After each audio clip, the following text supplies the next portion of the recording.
Hello everyone. अभी तक हम बेसिक डेटा टाइप्स पढ़ चुके हैं, जैसे integers, float, Boolean, strings, right. अब हम थोड़ा आगे चलते हैं और हम लिस्ट, सेट, टपल को समझेंगे। देखिए, बहुत सिंपल वे में कहें तो लिस्ट तब यूज़ करते हैं जब हम एक ही वेरिएबल में एक या एक से अधिक वैल्यू आइटम्स को स्टोर करना चाहें। Example, let's create a new file.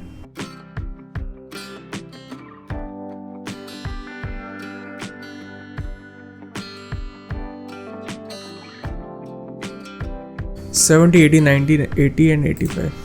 हम इस मार्क्स वेरिएबल में 5 सब्जेक्ट के मार्क्स स्टोर कर रहे हैं। Let's print this by list example 70, 80, 90, 85। Okay, आपने हमारे पुराने वीडियोस में देखा होगा, जब हम परसेंटेज कैलकुलेट कर रहे थे 5 सब्जेक्ट का, तब हम मार्क्स को M1, M2, M3, M4, M5 ऐसे 5 वेरिएबल्स में स्टोर कर रहे थे। अगर हम लिस्ट डेटा टाइप यूज़ करते तो हम एक ही वेरिएबल में पांचों मार्क्स या 5 से अधिक मार्क्स को स्टोर कर सकते थे। तो दोस्तों, लिस्ट को डिफाइन करने के लिए आप स्क्वायर ब्रैकेट्स का यूज़ करते हैं। स्क्वायर ब्रैकेट से शुरू और स्क्वायर ब्रैकेट पर ख़त्म करते हैं। इसके बीच में लिस्ट के अंदर आप आइटम्स प्रोवाइड करते हैं। आइटम्स किसी भी तरह के होते हैं, हो सकते हैं किसी एक तरह के डेटा टाइप या कॉम्बिनेशन ऑफ डेटा टाइप। हर एक आइटम्स को सेपरेट करने के लिए हम कॉमा का इस्तेमाल करते हैं। आप लिस्ट में n number of element store कर सकते हैं, एनी डेटा टाइप और कॉम्बिनेशन ऑफ डेटा टाइप, यानी कि आप लिस्ट में integer, float, strings, Boolean store कर सकते हैं, या इन सब का कॉम्बिनेशन। आप लिस्ट में खुद लिस्ट को भी स्टोर कर सकते हैं। अब देखो, लिस्ट भी तो एक डेटा टाइप है, तो आप लिस्ट में खुद एक लिस्ट को भी स्टोर कर सकते हो। Okay, let's see. तो ये पहला आइटम, दूसरा आइटम, तीसरा, चौथा, पांचवा और ये 6th आइटम है, जो खुद एक लिस्ट है। Let's see one more example. 1 1 2 1 2 3, या फिर let's say A B C and 3.14। इस लिस्ट में मैंने तरह तरह के डेटा टाइप्स को यूज़ किया है। अब हम इसे प्रिंट करा के देखते हैं। सी, इस लिस्ट में पहला आइटम ये, दूसरा ये, तीसरा ये, चौथा ये, पांचवा ये। अब हम समझेंगे लिस्ट इंडेक्सिंग क्या होती है। लिस्ट इंडेक्सिंग, हर बुक के शुरुआत में एक इंडेक्स दिया जाता है। यह इंडेक्स का यूज़ करके आप किसी भी चैप्टर पर डायरेक्ट पहुंच सकते हो वाया पेज नंबर। वैसे ही लिस्ट के आइटम्स को डायरेक्ट एक्सेस करने के लिए इंडाइसेस का यूज़ कर सकते हैं। लिस्ट का फर्स्ट आइटम हमेशा 0th पोजीशन पे होता है, सेकंड आइटम फर्स्ट पोजीशन होता है, ऐसे ही करके आप एंड तक जा सकते हैं। Let's C, print L0, print L1। Technically L0 में ये आइटम आना चाहिए, L1 में ये आना चाहिए, वैसे ही 2 3 4 में ये आना चाहिए। Let's print them all. 0 1 2 3,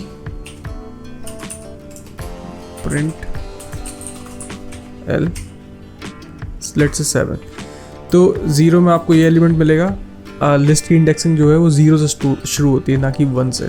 तो 0 1 2 3 एंड 4th। अब 5th 6th 7th आइटम तो है ही नहीं, तो हमने प्रिंट 7th आइटम को कराया और ये यहाँ पे हमें एक एरर मिलेगा। Let's see.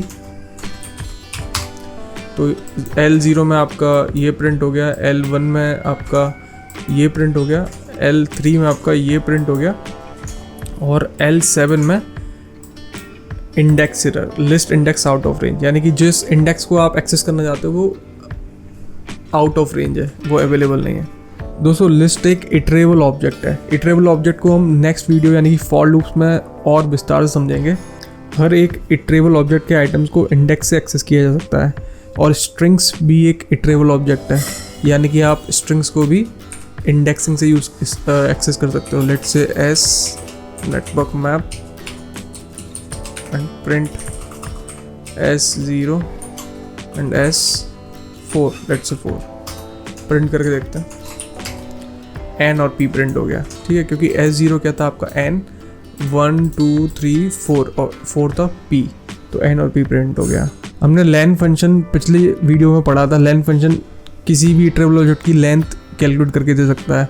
सेम वे में जैसे लेंथ ऑफ स्ट्रिंग हमने निकाली थी पहले, लेन एस जो कि 5 आएगा, सेम वे में आप किसी लिस्ट की लेंथ भी निकाल सकते हैं जो कि 3 आएगा। Got it guys. जैसे हमने इंडेक्सिंग पढ़ा दोस्तों, इंडेक्सिंग में हमने 0 1 2 3 से लिस्ट के आइटम्स को एक्सेस किया था, वैसे एक और चीज़ होती है, उसे बोलते हैं हम नेगेटिव इंडेक्सिंग। नेगेटिव इंडेक्सिंग -1 -2 -3 इस तरीके से होती है। ये आपके लिए एक तरह का होमवर्क है, आप थोड़ा सा गूगल करिए, समझिए, आपको बहुत इजीली समझ में आ जाएगा अगर आपको इंडेक्सिंग समझ में आई है तो। चलिए आगे बढ़ते हैं। So list are also mutable object. अभी म्यूटेबल ऑब्जेक्ट क्या होता है? म्यूटेबल ऑब्जेक्ट्स वो होते हैं जिनकी वैल्यूज़ को इनिशियलाइज करने के बाद भी चेंज किया जा सकता है। यानी कि आपने लिस्ट में वैल्यू 1 2 3 दे दी है, लेकिन आप उसे इनिशियलाइज कर दिया, लेकिन आप उसके बाद इनिशियलाइजेशन के बाद उसकी वैल्यूज़ को चेंज कर सकते हो। फॉर एग्जांपल L2 इस तरह पे क्या है, let's print L2 and L2 में हम 20 सेव कर देंगे और प्रिंट करेंगे L को। तो हमने पहले L2 प्रिंट किया जो कि 3 प्रिंट होगा, फिर हमने L2 में 20 को असाइन कर दिया, यानी कि इस जगह पे 20 असाइन हो जाएगा और फिर हम पूरी लिस्ट को प्रिंट करा के देखेंगे। देखिए L2 is 3 and L2 is this, यानी कि आपकी लिस्ट में की वैल्यू चेंज हो गई। तो स्ट्रिंग एक म्यूटेबल ऑब्जेक्ट है। जैसे हमने स्ट्रिंग्स में प्लस ऑपरेटर और एस्ट्रिक ऑपरेटर यानी मल्टीप्लिकेशन ऑपरेटर का इस्तेमाल किया था, वैसे ही हम लिस्ट में भी उसी तरीके के रिजल्ट देख सकते हैं इन ऑपरेटर का इस्तेमाल करते हुए। लेट्स सी, इसको हम L1 बोल देते हैं, इसको L2 2 3 print L1 plus L2, या ये कह सकते हैं L3 equals to L1 plus L2, और हम L3 को प्रिंट करा सकते हैं। सी, ये एक लिस्ट बन चुकी है जो दोनों लिस्ट का बेसिकली एडिशन है, कॉन्केटिनेशन है। उसी तरीके से हम इस मल्टीप्लिकेशन का इस्तेमाल भी कर सकते हैं, L1 इंटू 3। ये इसी लिस्ट के एलिमेंट्स को 3 बार रिपीट करके एक नई लिस्ट बना देगा, 1 2 3 1 2 3 1 2 3। Got it guys. अभी जैसे आपने स्ट्रिंग्स के मेंबर फंक्शंस पढ़े थे, तो वैसे ही लिस्ट के भी काफ़ी मेंबर फंक्शंस होते हैं। Let's see what are those. dir, आप जैसे आपको याद होगा dir फंक्शन यूज़ करके आप किसी भी ऑब्जेक्ट के क्या मेथड्स हैं, क्या प्रॉपर्टीज़ हैं वो देख सकते हैं। तो print L1, print dir of L1। तो ये सारे लिस्ट के कुछ मेंबर फंक्शन हैं जिन्हें आप यूज़ कर सकते हैं। इसमें से हम कुछ बेसिक्स पढ़ेंगे, आप बाकी के खुद गूगल करके पढ़ सकते हैं। और जब भी हम प्रैक्टिस सेशन करेंगे, जिस तरह की भी नीड पड़ेगी अकॉर्डिंग टू क्वेश्चन, हम उस तरह के मेंबर को यूज़ करेंगे, तब आप देख सकते हैं। तो सबसे पहले हम पढ़ते हैं append. Let's take a empty list. Append simple, जैसे आपको नाम से पता पड़ रहा होगा, किसी लिस्ट में एक और एलिमेंट एंड में अपेंड कर देता है। तो L1 dot append, it's a network map, then L1 dot append 3, L1 dot append 4। इसके बाद हम प्रिंट करके देख लेते हैं L1 को, और इन दोनों के बाद प्रिंट करके देख लेते हैं L1 को। तो स्टार्टिंग में हमने इनिशियलाइज L1 को क्या किया था, एम्प्टी किया था, ठीक है। और उसके बाद हमने L1 में नेटवर्क मैप अपेंड किया, फिर हमने 3 अपेंड किया, फिर 4 अपेंड किया। Let's see. तो सबसे पहले खाली लिस्ट, फिर उसमें नेटवर्क मैप आया, फिर नेटवर्क मैप 3 एंड 4 आ गया। Moving on to the insert function. Insert function क्या करता है, आप किसी भी पोजीशन पे एक नया एलिमेंट को इंसर्ट कर सकते हो। जैसे अगर मैं ये 0 1 2 थर्ड पोजीशन पे मुझे यहाँ पे नया एलिमेंट चाहिए, तो ये इंसर्ट फंक्शन उस जगह पे आइटम को इंसर्ट कर देगा। L1 dot insert second position, let's say 30 and print L1। तो हमारा रिजल्ट क्या आएगा, 1 2 30 एंड 4, यानी कि इसने इस जगह पे एक नया आइटम को इंसर्ट कर दिया। Moving on to remove method. So L1 dot remove, if I say 2 या if I say 2 then print L1। तो लिस्ट में से 2 आइटम को रिमूव कर देगा जिसकी वैल्यू 2 से मैच करती हो, ना कि इंडेक्स वैल्यू पर। लेट्स से हमने लिस्ट में 2 सिमिलर वैल्यू रखी हैं, now we will try to remove 2। तो इसने first occurrence of that item को रिमूव कर दिया रिमूव फंक्शन में। Moving on to pop function. Pop function क्या करता है, आपकी जो भी लिस्ट होगी उसके आखिरी के एलिमेंट को लिस्ट से रिमूव कर देगा और रिटर्न कर देगा। यानी कि अगर मैं लिखूँ L1.pop और प्रिंट L1 तो क्या होगा, लास्ट वाला एलिमेंट पॉप हो गया है लिस्ट के आखिरी से, राइट। अगर मैं, और ये फंक्शन रिटर्न भी करता है वैल्यू, यानी कि अगर मैं यहाँ लिखता है x इक्वल्स टू L1.pop और प्रिंट करता है x को, तो x में क्या आ जाता, जो आखिरी एलिमेंट है लिस्ट का वो। तो 2 आ गया आपका x में और आपकी लिस्ट हो गई छोटी एक आइटम से। वैसे ही एक और फंक्शन है क्लियर, L1.clear प्रिंट L1, ये लिस्ट के आइटम्स को क्लियर कर देगा। Sort, let's run L1.sort print L1। तो आपके लिस्ट के आइटम को उसने सॉर्ट कर दिया, जो आपका 2 आखिरी में रखा हुआ था वो सॉर्ट होके असेंडिंग ऑर्डर में आगे की तरफ आ गया। वैसे ही रिवर्स, L1.reverse प्रिंट L1। अभी आपकी जो लिस्ट है एक ऑर्डर्ड लिस्ट है, यानी कि आपने जिस ऑर्डर में इसको स्टोर किया है वैल्यूज़ को, उसी ऑर्डर में उसके डेटा रहता है। तो आपका ऑर्डर क्या है 1 2 4 2, लेट्स सी। तो ऑर्डर रिवर्स करने के बाद 2 4 2 1 हो गया, ठीक है।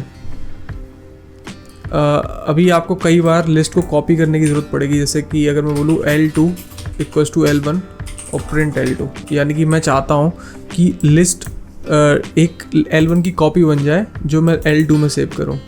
अभी अगर आप इसका रिजल्ट देखोगे तो आपको L2 से क्या प्रिंट हो गया 1 2 4 2। आपको लगेगा कि आपकी कॉपी हो गई है, लेकिन ये कॉपी नहीं है, ये सिर्फ L2 जो वेरिएबल है वो L1 लिस्ट को ही रेफर कर रहा है, उसी को पॉइंट कर रहा है। इसका मतलब ये है कि अगर मैं L1 में के सेकंड आइटम को चेंज कर दूँ 30 से, देखिए मैंने किसके आइटम को चेंज किया, लिस्ट 1 के आइटम को, लिस्ट 1 के सेकंड आइटम 0 1 2 इस आइटम को 30 से चेंज किया है। तो सिर्फ L1 में चेंज होना चाहिए, लेकिन आप यहाँ देखोगे L1 और L2 दोनों में चेंज हो गया, क्योंकि L2 कोई नई लिस्ट नहीं है, L2 L1 को ही रेफर कर रही है, बस उसी का दूसरा नाम है। सी दोनों लिस्ट में चेंजेस हो गए। तो इस केस में अगर आप किसी स्ट्रिंग का कॉपी बनाना चाहते हैं तो आप कॉपी फंक्शन का यूज़ कर सकते हैं, L2 इक्वल्स टू L1.copy। अब अगर मैं L1 के सेकंड आइटम को चेंज कर दूँ 30 से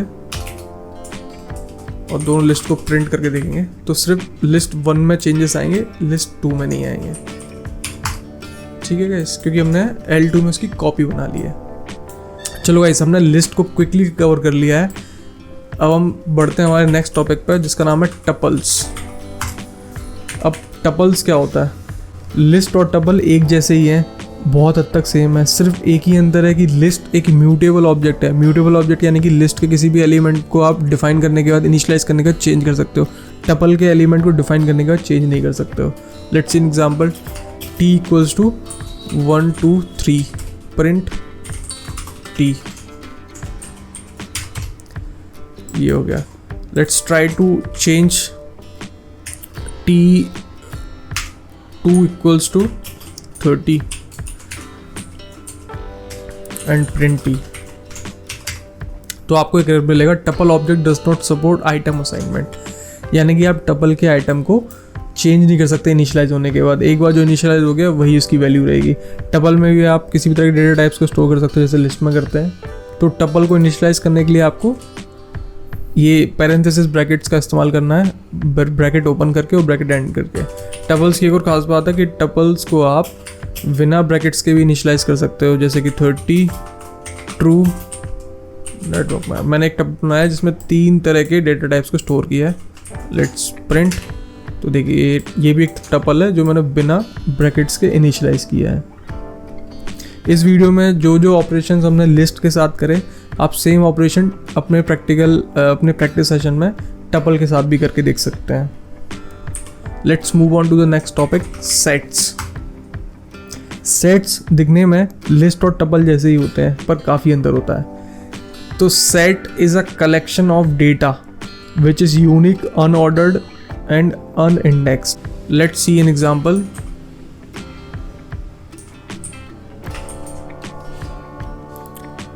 तो सेट्स को इनिशियलाइज करने के लिए आपको कर्ली ब्रेसेस का इस्तेमाल करना पड़ेगा। प्रिंट एस, तो उसका आउटपुट आया 2 3 4 5। तो सेट में हमने 2 डुप्लीकेट, जैसे हमने डिस्कस किया था, सेट वैल्यूज़ आर यूनिक, मैंने 2 बार 2 दिया था, लेकिन आप जब प्रिंट एस करोगे तो एस में क्या सेव हुआ है, सिर्फ एक बार 2 सेव हुआ है। सेट्स आर अनऑर्डर्ड, यानी आपने इस ऑर्डर में सेव किया था 3 2 5 4, लेकिन स्टोर किस तरीके से हुआ है 2 3 4 5। ठीक है, सेट्स को आप इंडेक्सिंग नहीं कर सकते, यानी कि अगर मैं बोलूँ प्रिंट एस 2 0 1 2 तो ये नहीं होगा, क्योंकि सेट ऑब्जेक्ट्स आर नॉट इंडेक्सेबल, यानी कि सबस्क्रिप्ट नहीं कर सकते आप सेट्स के साथ। तो दोस्तों एक और स्पेशल डेटा टाइप है जिसे हम डिक्शनरी बोलते हैं। डिक्शनरीज को हम फॉर लूप्स के लेक्चर्स के बाद समझेंगे।